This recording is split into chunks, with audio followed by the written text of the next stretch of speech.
I just needed to get my head screwed on straight, take a break, leave New York, figure out how to drink in a normal way. And then in a couple months, I'll probably just like, have a glass of wine at dinner because I'll be able to do that, when the reality is I've never had just a glass of wine at dinner. I would have a glass of wine with plans to cook dinner, and then it would turn into a night out on a Wednesday.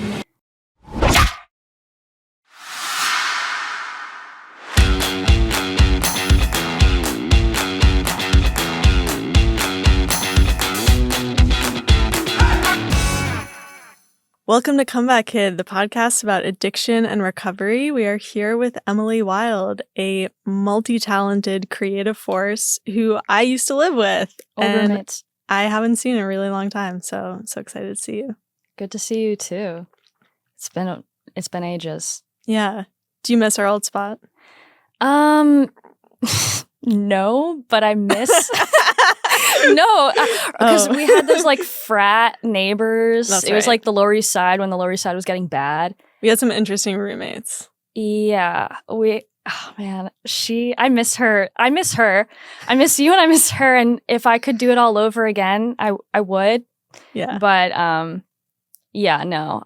So many things happened in that apartment.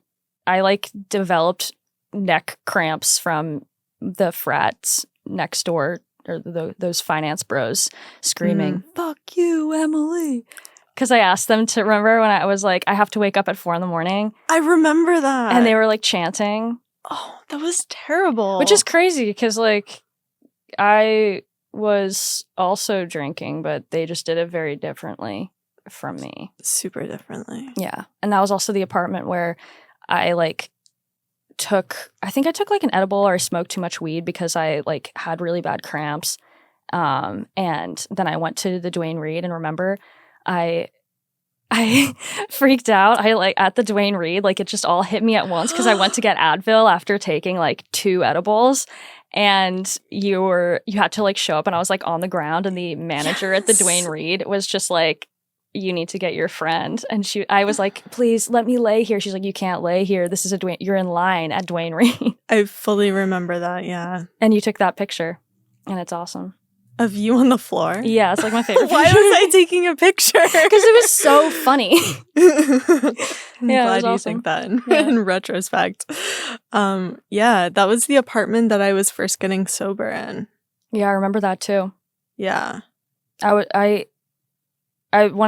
were when did your sobriety journey start? And it was maybe a little before that in retrospect, but I remember kind of experiencing or witnessing your sobriety journey firsthand. And I still think about your experience because it does affect how I feel about my own sobriety and coming to terms with it, and and how I understood sobriety at the time and how I understand it now. It's really interesting. How do you understand it now? Well, now I really accept that I'm an alcoholic, and it took back then. It was very much something I was so separate from. I was like, oh, I'm not an alcoholic. I don't know what Caroline was doing, but it can't be what I'm doing now. And the way you described it, it was an allergy, and I understood you went to meetings at 6 a.m, and we also played tennis at 6 a.m. You said something. I was running. I was at the gym at 5. That's a whole other. You were smoking 10 cigarettes all night. You're I didn't sleep, and I went to tennis this morning because CEOs wake up at 6 a.m. and play tennis, and I was just she's on one. I was truly. If this is what sobriety looks like, I don't know. Yeah. But also, I was there's no way. But then I was also experiencing a lot of spiraling over there. And I mean, I was going out or planning to go out, and it was one of those occasions where I always would spiral and freak out. I'd basically have a panic attack because I had such bad social anxiety, and I had horrible body dysmorphia. I was so insecure, and I always had this like running thing in my brain, like I just have to get there and order like 2 drinks, and once I finish them, I'll like be fine and I'll have the best night ever. And then just like once I get enough alcohol in my system, I'll be happy with myself. And I remember you were like, and I still tell myself this to this day. I guess you influenced me a lot. You were like, you don't have to go out. The world will go on if you don't go out. No one will be disappointed in you. No one will be upset. You have to do what's best for you. And I was like, that's so true. Feels like such a revolutionary concept, though, when you're in it and you're going out all the time, and that's kind of the only life that you know. To not go out feels impossible. Yeah. Did it feel impossible to you? I had crazy FOMO, and I still experience that. Just the way I socialize now and just who I am as a person, I really, part of me feels like now I've become the person I was always supposed to be. But I also feel like I'm not myself at all. I'm a totally different person. I'm totally like gone through some metamorphosis. But yeah, I experienced so much FOMO. And sort of this fear that like if I'm not present, if people don't see me, if I won't exist, and also like I need a space where I can behave and, you know, honestly just drink it without it being lame. Because at the time, like I was like, I want to drink and it's less sad if I'm with people. And it very quickly, like my development, it happened, I guess, in the grand scheme of things really fast. But, you know, I started out when I was drinking, like I was drinking, Thursday through Sunday. This was in college. And I was like, I'm a good girl. I get good grades.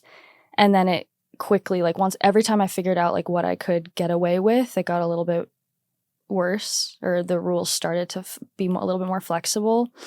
And at that point, I was like, well, if I'm going to be drinking, but I'm drinking with people, like I won't drink alone. And then within that year, I was like, why not drink alone? I'm the party. I'm having the best time by myself. So yeah, it just like developed really quickly, but I definitely felt like I had to be out in order to kind of feel like I'm allowed to do all the things I wanted to do. What did getting away with it mean to you? Was that getting good grades? Was that so that other people weren't noticing? What did that mean? I think it just meant like being functioning and like being in society and doing all the things, checking off on the list, like all the things I was supposed to do. Because I think there's always been so much pressure that I've felt in terms of like my career, going to school, being the person that my parents could be proud of, and that my friends could be proud of, and honestly that I could be proud of, because I my entire life I've just wanted to be somebody, and now that looks really, really different. But at the time it was like and I didn't even know what it looked like at the time. I didn't know, like everyone was just like, pick something to do, be somebody, or like decide who you want to be and get really, really good at it, but don't just like be a jack of all trades. But yeah, I getting away with it was just being able to be a functioning member of society, or like just pass through. Yeah, that was around the time when we lived together as well. You know, I was working at a gallery and I was like drinking at work and getting away with it. As long as I did my job, it was fine. As long as honestly no one noticed, it was fine. But yeah, now looking back, obviously things weren't fine and I wasn't being the best version of myself. Yeah. I had no idea. Oh, I think it's interesting. I'm looking back now, I'm so sneaky. I'm a really, and it was something that at least part of the back of my mind, I think I was really aware that the amount I wanted to drink. In my mind, I was like, the amount I need to drink to feel the way my friends drank is really different. And I knew that, but I also knew that if I drank more, I could feel a judgment, even if it wasn't there. I was like, I don't want people to know or judge me. So there was always a sneaking around element to how I drank from high school. It was like I was drinking my friends' drinks, kind of forcing them to steal their parents' liquor. And when they didn't want to, like, I would go into the liquor cabinet myself. It was always just sneaking around and trying to get away with just feeling the way I needed to feel to be okay. And yeah, so at that point, at the time, I guess I was like, things are fine. Like, I'm struggling to get my life together, and I'm seeing my peers and they're moving on up and out, and I'm so perpetually stuck, and I couldn't really figure out why. But I was also like, well, at least I'm not, and I'll never be maybe out on the street or whatever I thought an alcoholic looked at the time. Like, that won't be me. I just couldn't grasp that an alcoholic could be a young woman. I went to treatment. I went to a treatment center in Florida. So I technically got sober in Florida, and everyone there, for the most part, everyone there was, 50 plus. Really? Yeah. And I was one of the youngest for sure. There was just like maybe 5 of us who were in our 20s. So, most of them were using like harder drugs. And so I also felt like I don't have a problem, actually. I think I just need to learn how to balance my liquor intake. And so that was kind of the goal when I went to treatment, was I just need to get my life together. Like, I'm going crazy. I really felt like I was losing my mind and I was on the brink of insanity. Everything in my life was out of order, and I just needed to get my head screwed on straight, take a break, leave New York, figure out how to drink in a normal way. And then in a couple months, I'll probably just have a glass of wine at dinner, because I'll be able to do that, when the reality is I've never had just a glass of wine at dinner. I would have a glass of wine with plans to cook dinner, and then it would turn into a night out on a Wednesday. Mm-hmm. So. Mm-hmm. Do you think the drinking was a reaction to the pressure that you talked about feeling growing up in high school and college? I don't know about the pressure. I mean, I felt pressure just because I think the pressure was kind of a result, and the drinking was a result of feeling like an outcast. Whether that was true or not is, I don't know. Now, I used to have a lot of resentment towards my school and growing up and feeling like a loser. And now I'm just like, I don't know. I think everyone feels that way, I think most people feel that way. A lot of people feel that way. Yeah. So, and I think a lot of people who were probably looking at me thought, okay, well, she has her friend and she goes to a party like once every couple of months. I don't go to any parties. So maybe they looked at me and they thought that I had my shit together. But I've always felt like an outcast and misunderstood, I think, is like the key word through my entire life. How I felt like if people just understood me, things would be fine.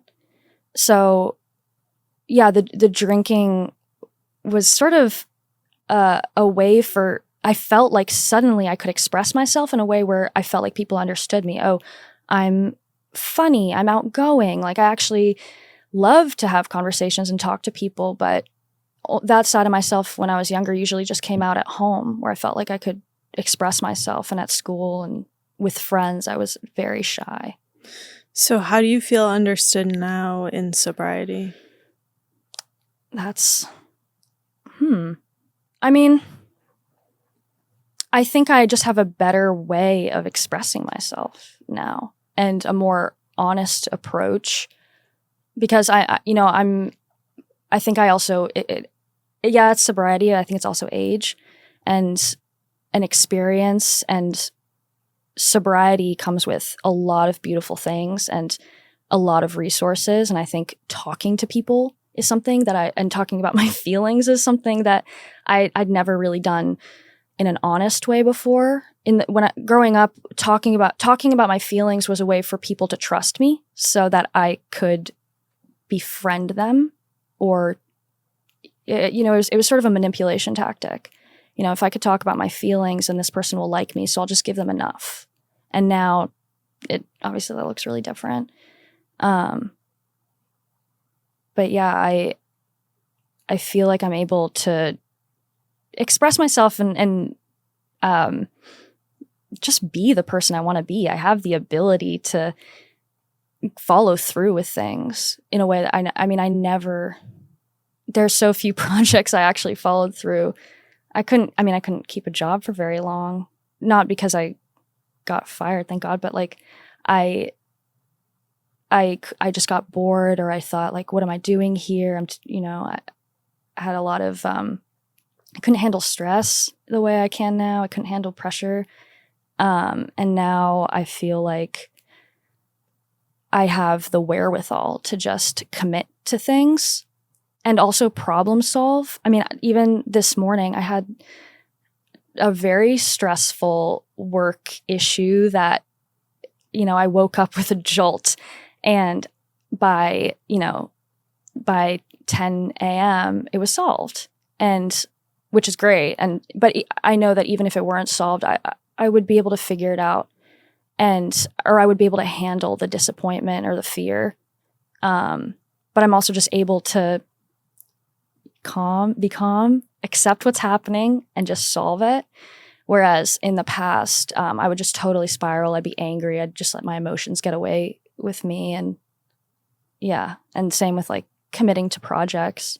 I would probably start something and then be like, I've gotten a little chunk of this done. It's time to break out the beer. Like, maybe it'll help like the juices flow a bit more, but I could never sit down and drink and work. Obviously, I couldn't either. No, because it didn't make the juices flow. It didn't. It just it made if the juices flow, they were flowing out into a drain because it was just like so many ideas, but nowhere to actually put them. So, yeah, now I just feel like when I come up with something, I'm able to sit down and actually get it done. Mm. So, speaking of your creativity, immense creativity. Ever since I've known you, you've been working on so many different projects. What grounds you now in your creativity? What are you working on? What are you excited about?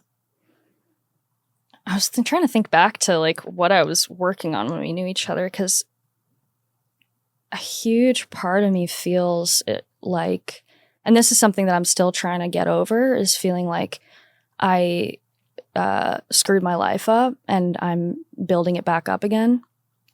I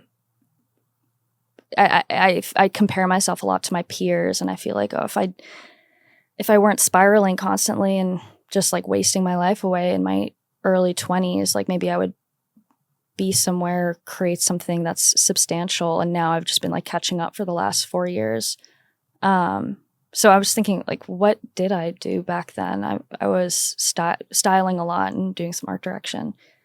You were writing scripts. I still have one on my computer. Yeah. It's called I Ate So Many Spiders. It's on my computer still really? somehow. Uh-huh. I think I remember that one. It was really good.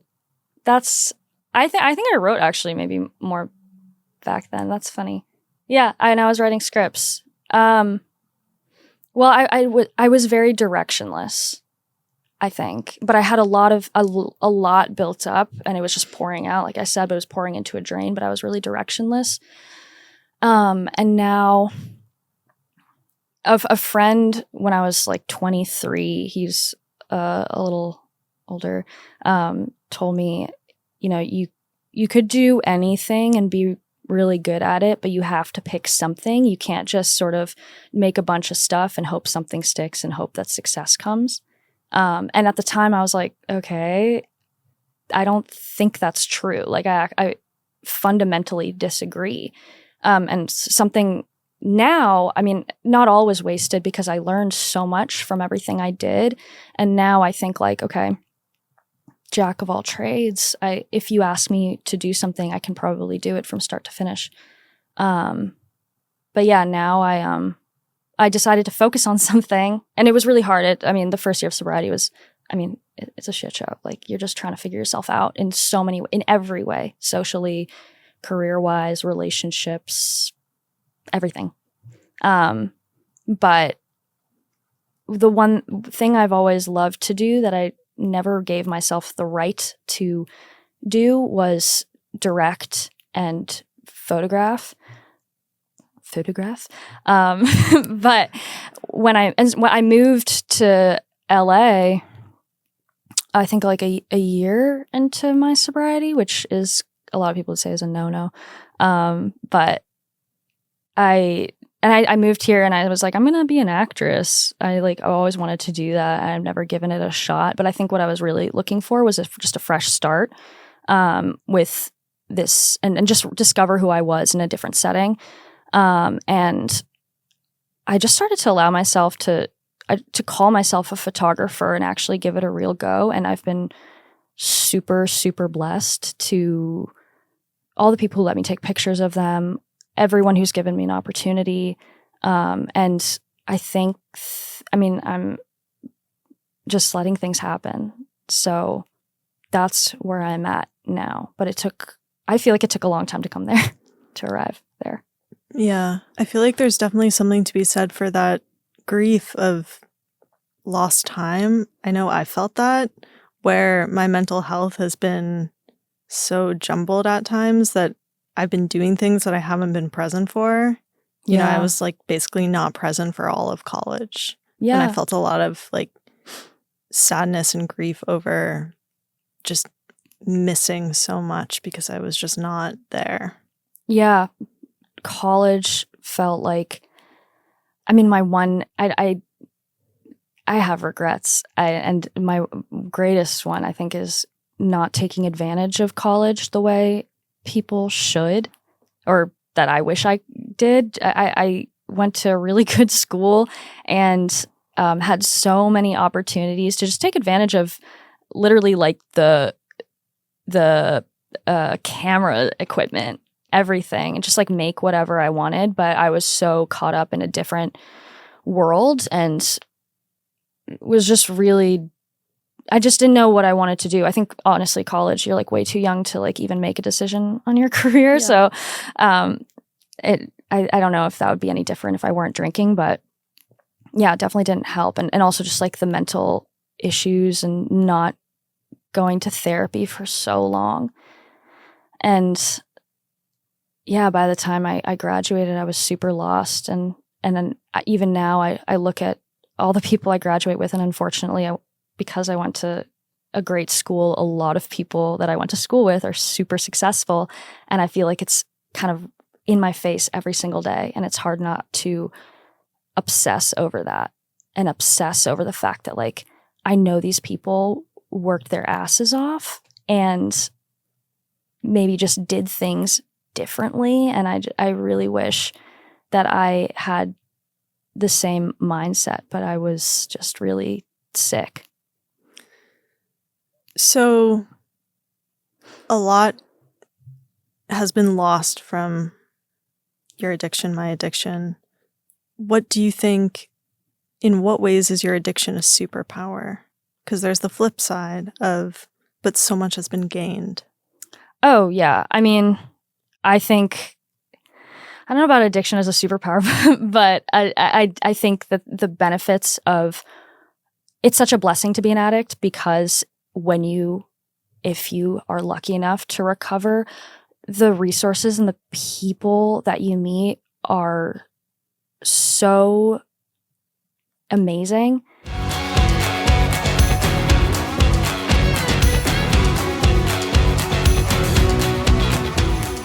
This podcast is sponsored by For Bitter For Worse. For Bitter For Worse is an award-winning adult non-alcoholic cocktails brand. The company is woman-owned and uses a proprietary production process that uses certified organic botanicals instead of lab-derived natural flavors. Eva Spritz is their sparkling aperitif with tasting notes of rhubarb, hibiscus, and bitter orange peel. My therapist describes addicts as shy risk takers. I really love that because I think it describes us so well. We're very, in our heads, I think we're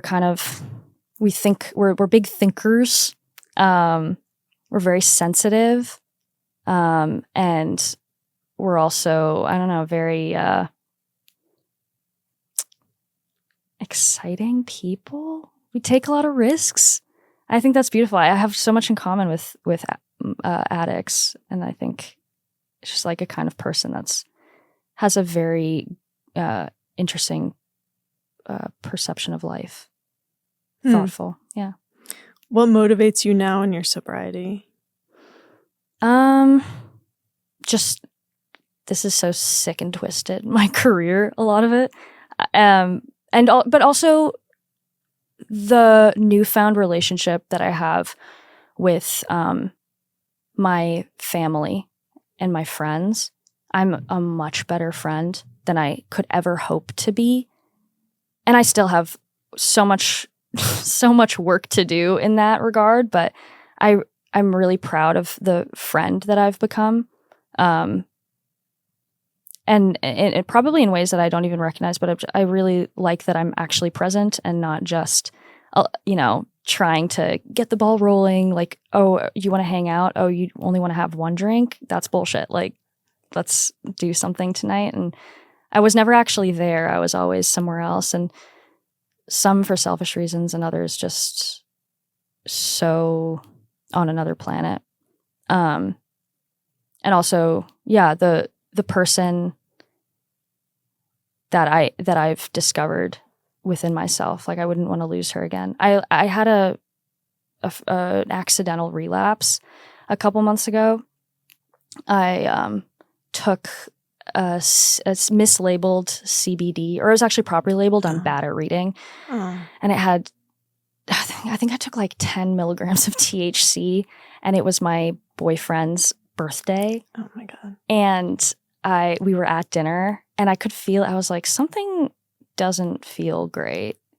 I have chronic pain, so that's the backstory on why I still kind of mess with CBD, but it's a difficult thing to sort of balance. And yeah, so this was one of those nights where my pain was really bad. And yeah, so I was relapsing, and I was just high as a kite at dinner with him. And I remember thinking, I hate this person that he has to be with right now. She is so, like, I am not giving him the person that he fell in love with. This is just not the person. And I miss that person, and I want to find her right now, because this person that I am is so like overthinking in a lame way, and like kind of like way too meta, whatever. And it's just in my brain, it wasn't even things I was saying. I think I was like probably really like choked up and afraid to say anything, but my brain was just going 1,000 miles a minute.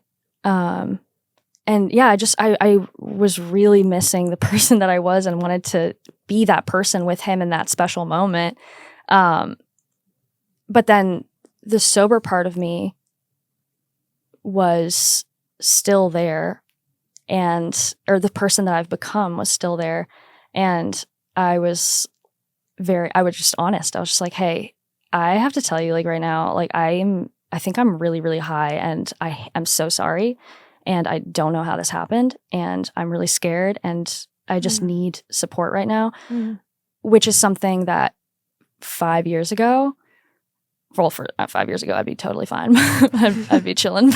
I'd be the worst person at his birthday. I would be awful, but I also wouldn't say anything, because I never wanted people to know how drunk I was or how high I was. Mm-hmm.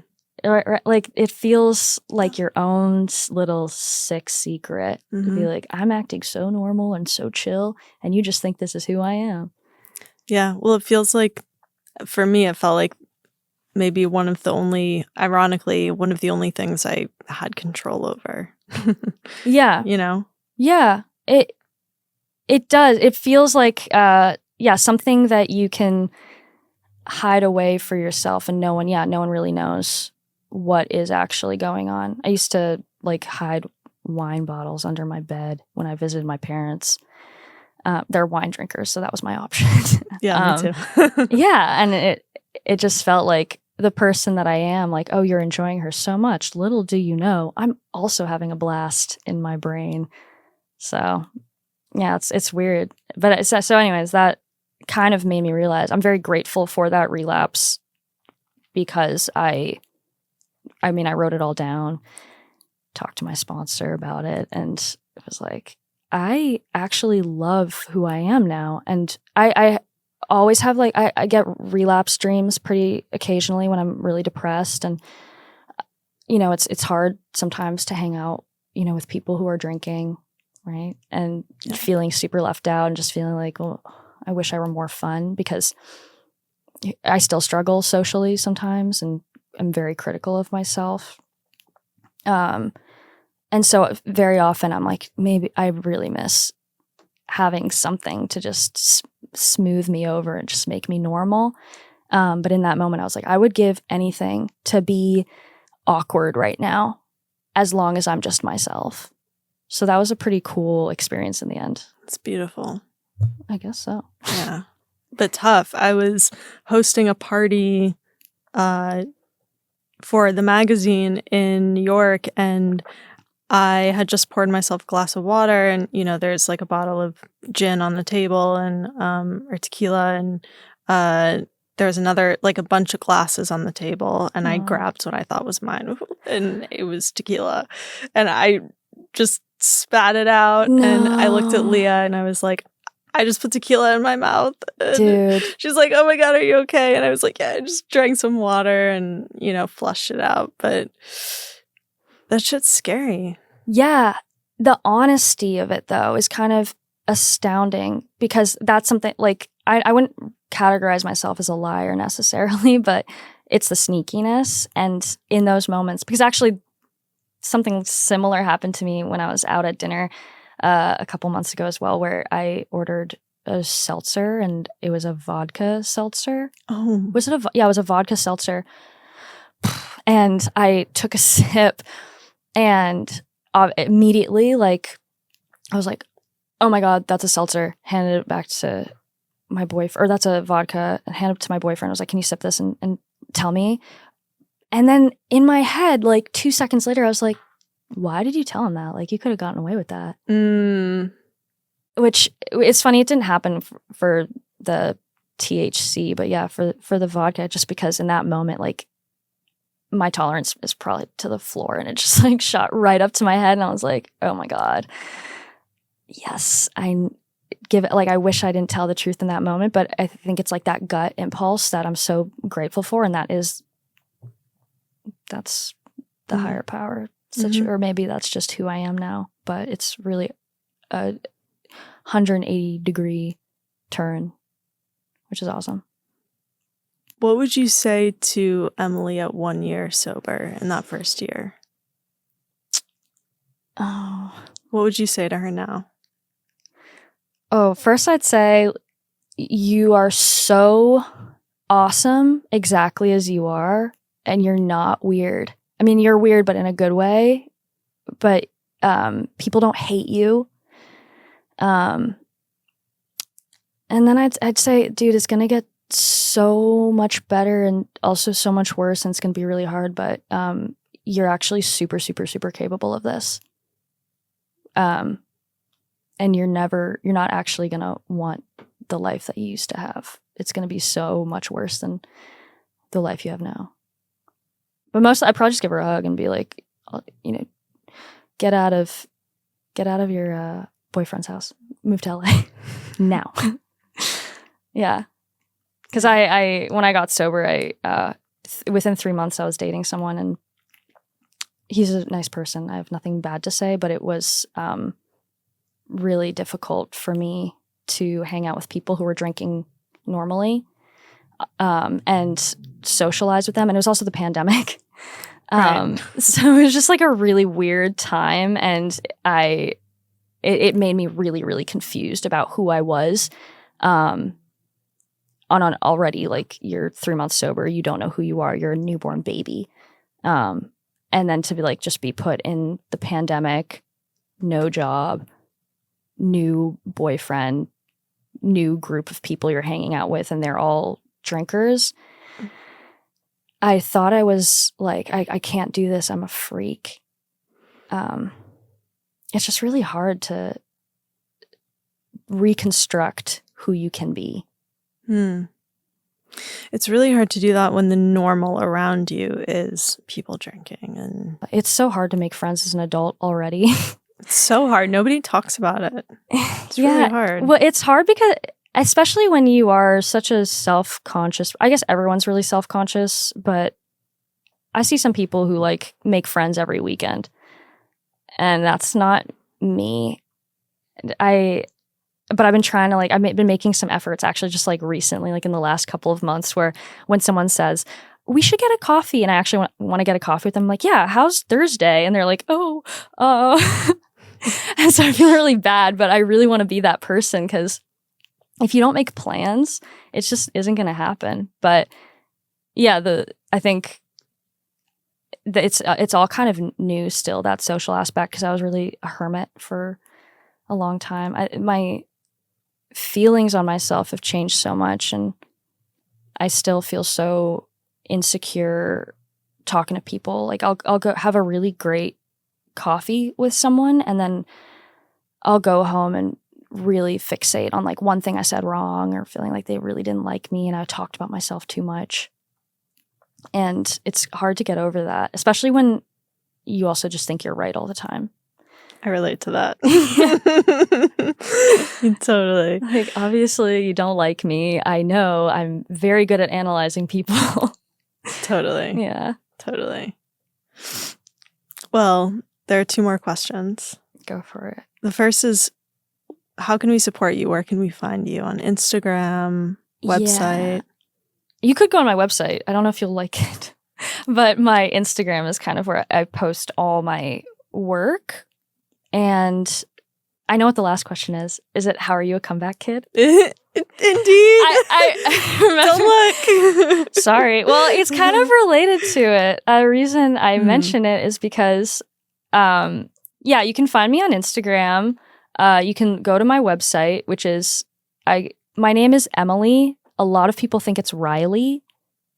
Because of your Instagram. Because of my Instagram, which is actually really RLY. Yeah. Because if anyone texted in 2005, they know that that's how you texted really. Apparently that is the only, my partner tells me that the only abbreviation I make is really. Yeah? Yeah. That's it. RLY. That's like the only one I do. I think it makes sense. I learned a lot of abbreviations from Bridget Jones' Diary, the books. It took me so long to like understand what all of them meant, and I was like, this is so sick. I want to text like that. But yeah, anyway, so my Instagram is really wild, my last name, and my website is the long form really. But the reason I bring up the last question is because I have a zine that's being published by Friend Editions. Thank you, Friend Editions. It's so awesome. I'm so excited.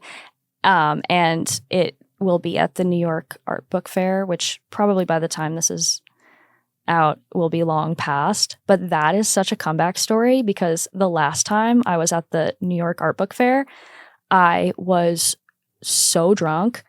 I was also working, and I'm really, really sorry to my boss. My ex-old boss. I'm sorry. But I was drinking and seeing so many people that I knew who were miles ahead of me, or at least in my brain, miles ahead of me.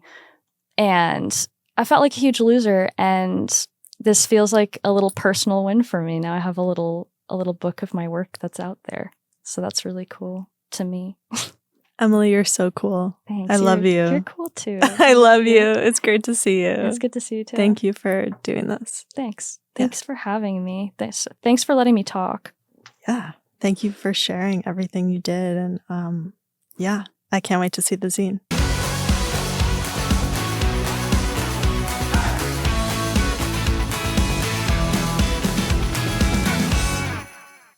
This podcast is sponsored by Kathy Martins. Thanks, Kathy.